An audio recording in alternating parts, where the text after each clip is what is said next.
Hello students, आज हम class 10th का फिजिक्स का चैप्टर क्लास 10th का भौतिक विज्ञान का पाठ पढ़ेंगे, विद्युत। तो उसमें सबसे पहला टॉपिक है विद्युत आवेश। किसी पदार्थ का वह गुण जिसके कारण उसमें विद्युत तथा चुंबकीय प्रभाव उत्पन्न होते हैं विद्युत आवेश कहलाता है। कोई पदार्थ है, अगर उसमें विद्युत और चुंबकीय प्रभाव उत्पन्न हो रहे हैं, वह गुण विद्युत आवेश कहलाता है। इसे Q से प्रदर्शित करते हैं। यह एक अदिश राशि है।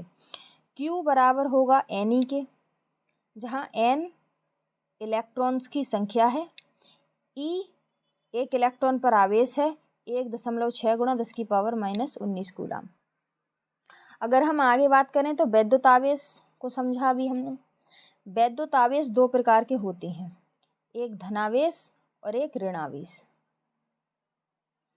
अब इसको आगे समझते हैं। धनावेश एक दूसरे को प्रतिकर्षित करते हैं, धनावेश नहीं, समान आवेश। समान आवेश एक दूसरे को प्रतिकर्षित करते हैं, जबकि विपरीत आवेश एक दूसरे को आकर्षित करते हैं। अगर एक जैसे आवेश हैं तो वो एक दूसरे को दूर हटाएंगे, और डिफरेंट है, एक प्लस का है Q, एक माइनस का Q है, तो वो एक दूसरे को आकर्षित करेंगे, मतलब पास आएंगे।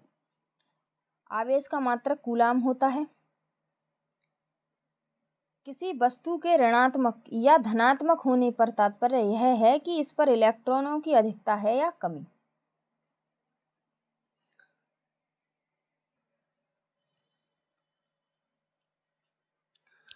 अब हम इसमें आगे पढ़ेंगे विद्युत धारा।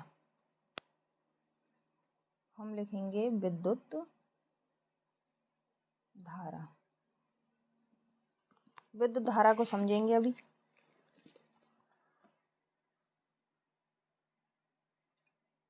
विद्युत धारा क्या है? किसी चालक में विद्युत आवेश की प्रवाह की समय दर को विद्युत धारा कहते हैं। यदि हम यहाँ I बराबर Q/T, हमने अभी बोला किसी चालक में प्रवाहित आवेश की समय दर T को विद्युत धारा कहते हैं। अब यहाँ लिखेंगे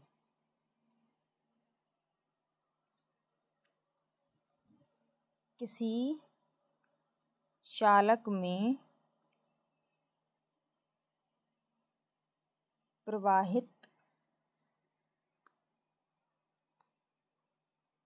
आवेश की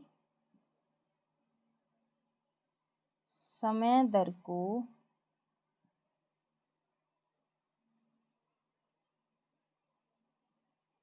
विद्युत धारा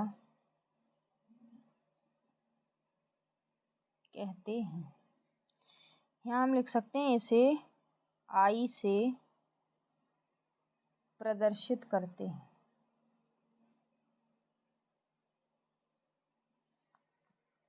इसे I से प्रदर्शित करते हैं, और I बराबर है Q/T। I बराबर है अपना Q/T।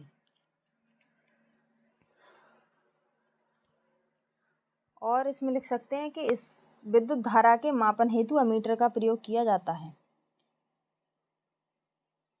विद्युत धारा के मापन हेतु अमीटर का प्रयोग किया जाता है। यदि हम किसी परपथ में देखेंगे कि इसमें कितने एम्पियर की धारा प्रवाहित हो रही है, तो उसके लिए जो यूज़ किया जाएगा यंत्र, वो है अमीटर। विद्युत धारा को मापने के काम आता है अमीटर। अब इसका मात्रक आवेश का कूलाम प्रति सेकंड, समय का सेकंड। तो एक तो हो गया इसका मात्रक कूलाम प्रति सेकंड या एम्पियर होता है। इतनी सी बात थी विद्युत धारा के बारे में जो हमें पढ़नी है यहाँ। उसके बाद हमारा अगला टॉपिक जो है इसमें, वो है विद्युत विभव। विद्युत विभव।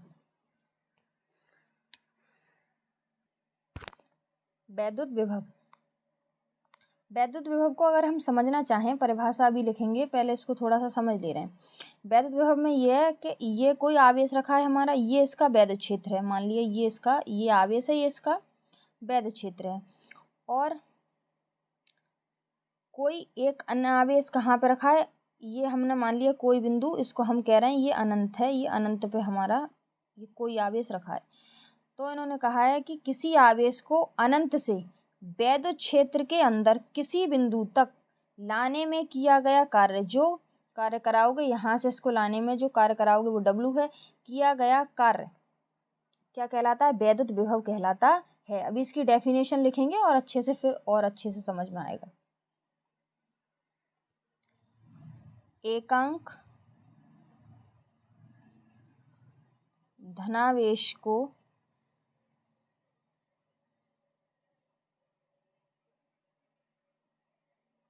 अनंत से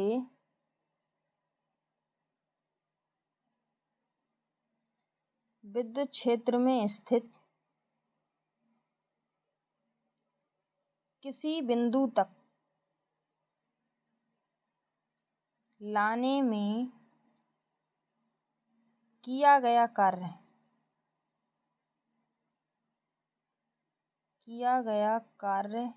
ही वैद्युत विभव कहलाता है। एक मिनट इसको देखेंगे, हम लिखेंगे इसे V से प्रदर्शित करते हैं, इसे हम B से प्रदर्शित करेंगे। तो B बराबर क्या हो जाएगा, W/Q। हम कह रहे हैं एकांक धनावेश को अनंत से वैद्युत क्षेत्र के अंदर किसी बिंदु तक लाने में किया गया कार्य W क्या कहलाता है, उस बिंदु पर वैद्युत विभव कहलाता है। तो पूरी परिभाषा हमें याद हो जाएगी इस वाले सूत्र से। और ये हमने यहाँ अच्छे से समझाने की कोशिश की कि कोई हमारा एकांक धनावेश है, अनंत पे रखा है, अगर वैद्युत क्षेत्र के अंदर किसी बिंदु तक इसको लाएंगे तो जो कार्य करना पड़ेगा W वो ही वैद्युत विभव है। तभी तो हमने लिखा V बराबर W/Q। अब प्रश्न ये उठता है कि इसका मात्रक क्या होगा। तो कार्य का मात्रक जूल और अपॉन में आवेश है, तो आवेश का मात्रक कूलाम। तो विभव का मात्रक क्या हो गया, तो लिखते हैं इसका मात्रक जूल प्रति कूलाम या वोल्ट होता है।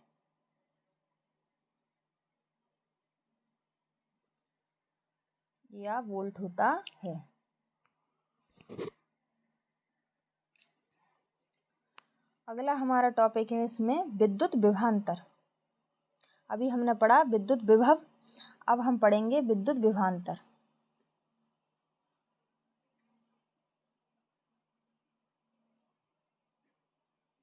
जैसा कि आप लोग इसके नाम से समझ पा रहे होंगे, विभवांतर यानी कि जो अभी हमने विद्युत विभव पढ़ा, दो विभवों में अंतर, तभी तो उससे मिलके बना है विभवांतर।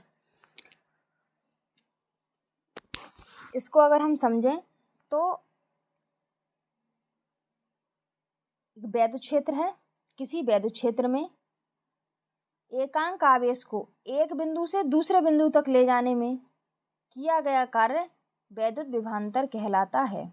यानी कि पहले क्या था, पहले हम अनंत से ला रहे थे आवेश वैद्युत क्षेत्र के अंदर किसी बिंदु पर, यहाँ क्या है वैद्युत क्षेत्र के अंदर ही है आवेश, लेकिन एक बिंदु से दूसरे बिंदु तक ले जाएंगे, मान लो यहाँ से यहाँ या यहाँ से यहाँ, वैद्युत क्षेत्र के अंदर ही स्थित है, उसे एक बिंदु से दूसरे बिंदु तक ले जाने में जो कार्य किया जाएगा वो विद्युत विभवांतर है, या वैद्युत विभवांतर भी आप कह सकते हो।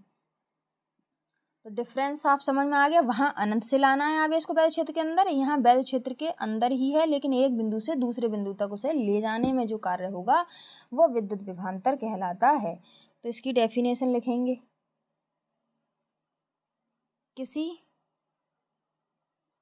धारावाही विद्युत परिपथ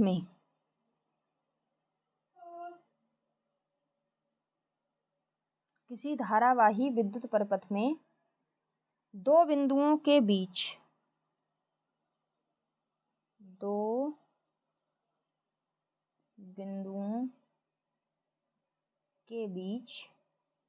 विद्युत विभवांतर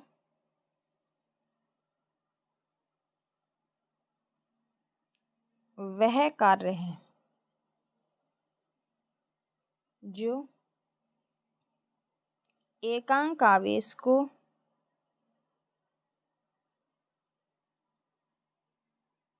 एक बिंदु से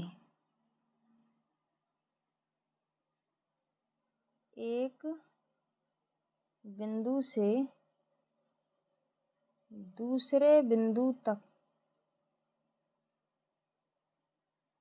लाने में किया जाता है।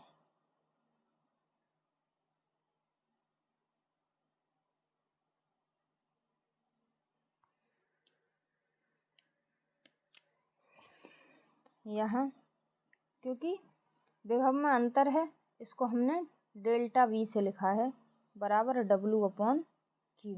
यहाँ अगर समझे हम तो डेल्टा V ऐसा हो सकता है कि V2 माइनस V1, यानी कि अगर एक बिंदु से लेकर आ रहे हैं उसका विभव होगा वो, और जो दूसरे बिंदु पर वहाँ लेके जा रहे हैं उसका विभव होगा, दोनों का अंतर करके तब ये डेल्टा V आया। तो डेल्टा V बराबर W/Q। इसको भी एक बॉक्स में बंद करने की ज़रूरत है।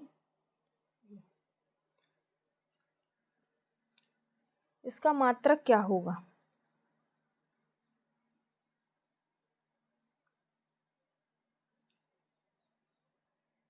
इसका मात्रक क्या होगा?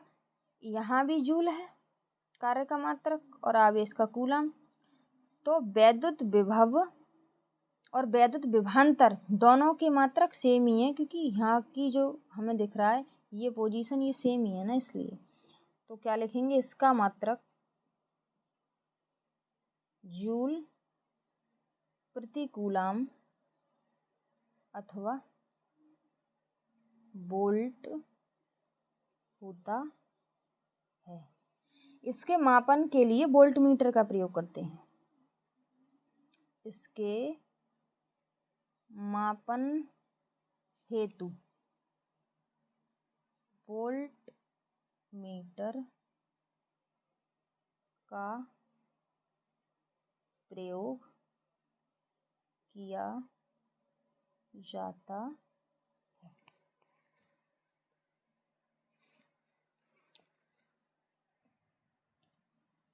इसमें अगला टॉपिक है हमारा विद्युत प्रतिरोध। विद्युत प्रतिरोध एक इम्पोर्टेंट रोल निभाएगा जब आप ओम का नियम पढ़ेंगे तब, तो इसको अभी अच्छे से समझ लो, वरना उस ओम के नियम को समझने में भी थोड़ा सा दिक्कत आएगी फिर। तो विद्युत प्रतिरोध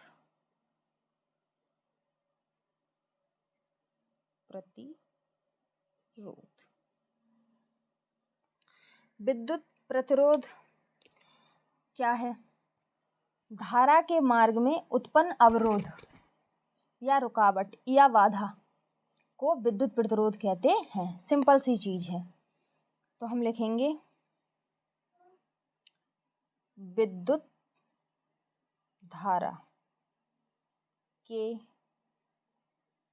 मार्ग में उत्पन्न अवरोध या रुकावट को विद्युत प्रतिरोध कहते हैं। इसे R से प्रदर्शित करते हैं। दर्शाया किससे जाता है? इसको R से। अब यदि किसी चालक के सिरों के बीच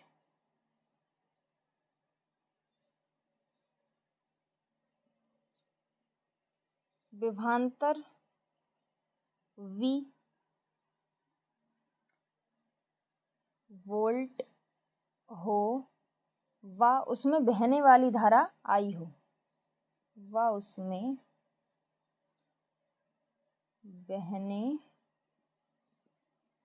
वाली धारा I एम्पियर हो, तब चालक का प्रतिरोध R बराबर V, इसको इससे नहीं लिखना था, R बराबर V अपॉन I, ये बन जाता है आपका प्रतिरोध का सूत्र।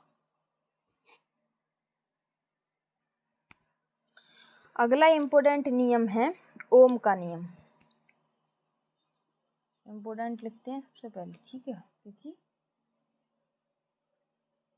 एग्जाम में आता है। ओम का नियम,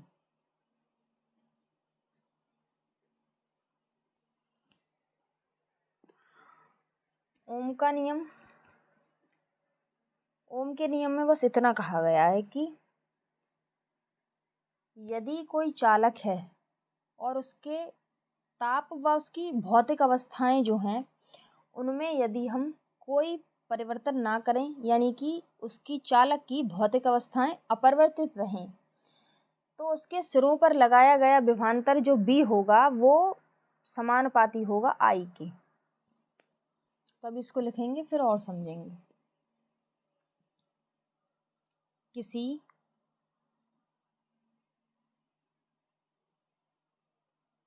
चालक का ताप तथा अन्य भौतिक अवस्थाएं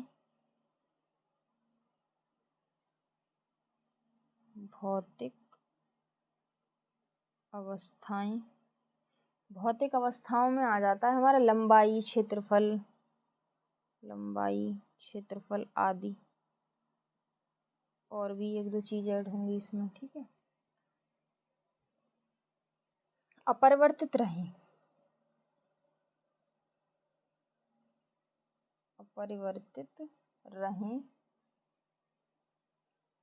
तो उसके सिरों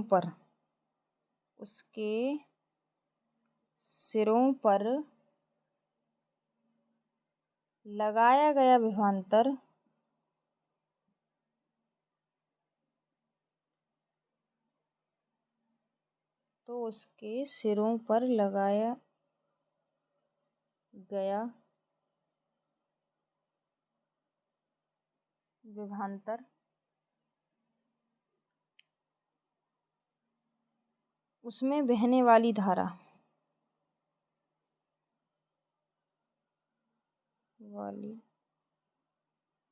I के समानुपाती होता है, यानी कि B विभवांतर है, समानुपाती होगा I के। अब समानुपाती हटेगा तो एक नियतांक आ जाता है R।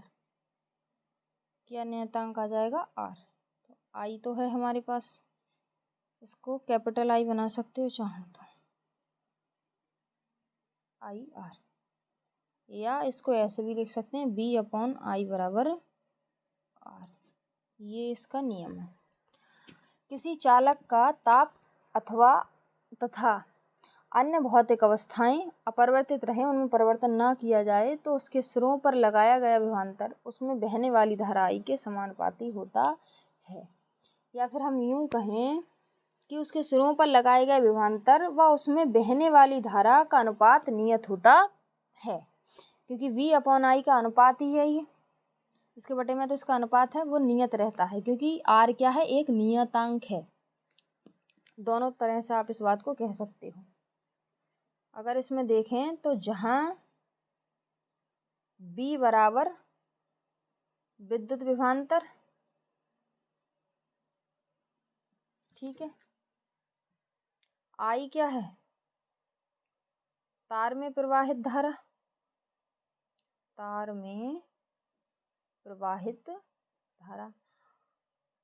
आई तार में प्रवाहित धारा, आर क्या है? अनुक्रमानुपाती नियतांक। अनुक्रमानुपाती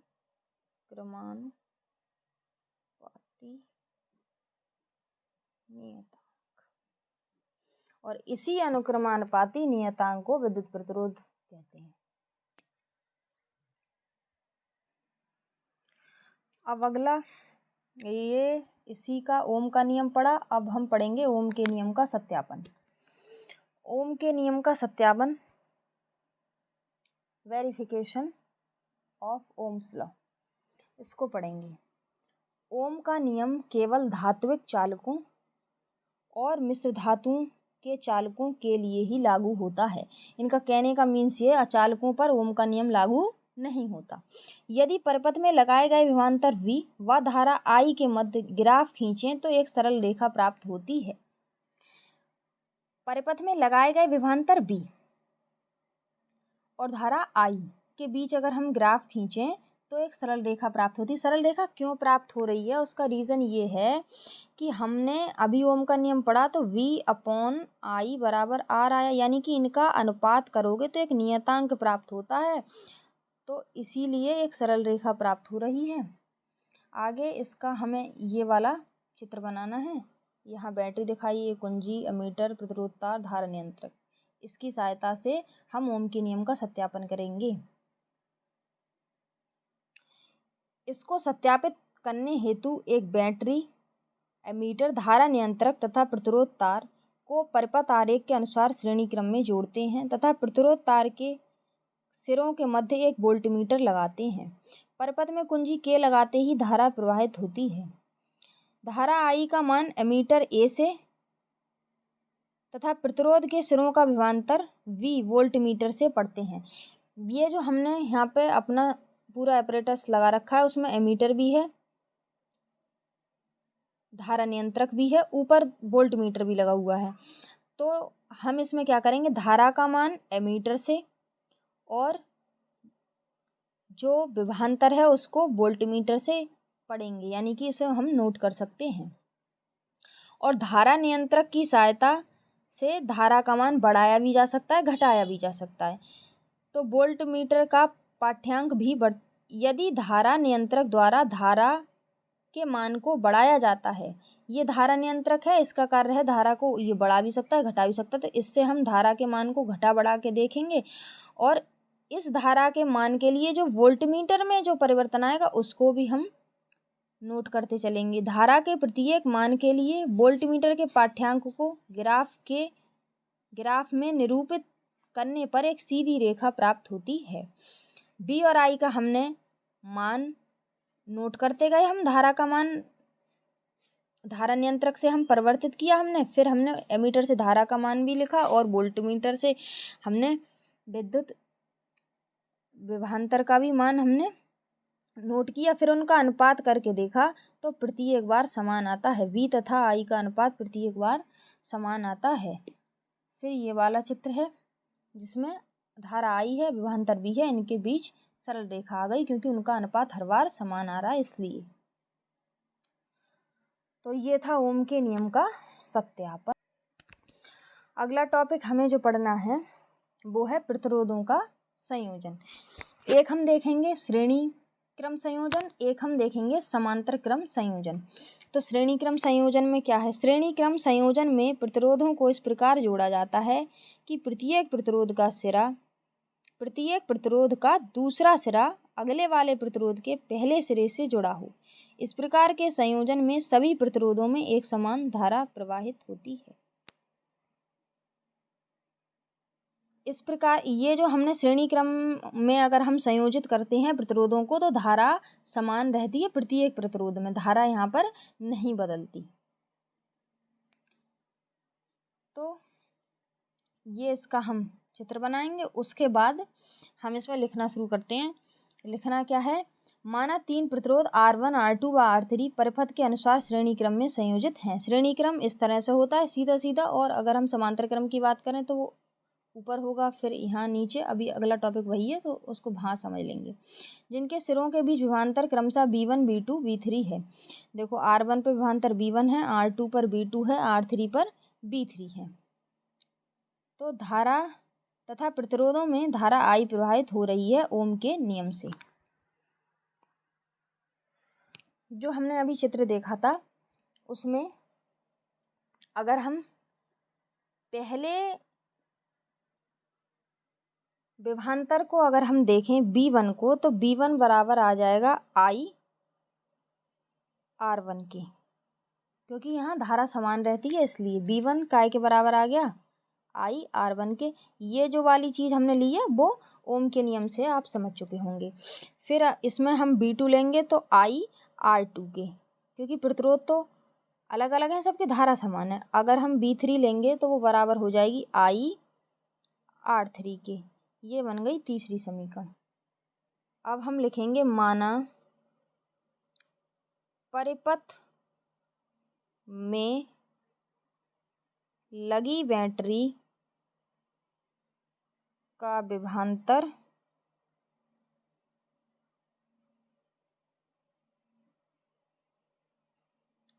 V है, तब टोटल जो है विभवांतर V है तो V काय के बराबर हो जाएगा V1 plus V2 plus V3। अगर तीनों को जोड़ दें तो इसके बराबर होगा। अब इसको अगर हम देखें और ये जो V है हमारा, ये किसके बराबर होगा? V बराबर I R। अब अगर हम इस समीकरण में मान रखना शुरू करें तो ये हो जाएगा I R के बराबर, ये हो जाएगा पहली समीकरण से V1 का मान लगा दिया I R1 के, ये I R2 के और ये I R3 के। I R ऐसे ही रहना है। इसमें से कॉमन क्या आ सकता है? I कॉमन आ सकता है, I निकाल लिया बाहर। R1 R2 R3 प्लस हो गई सब, ठीक है, प्लस में R1 plus R2 plus R3।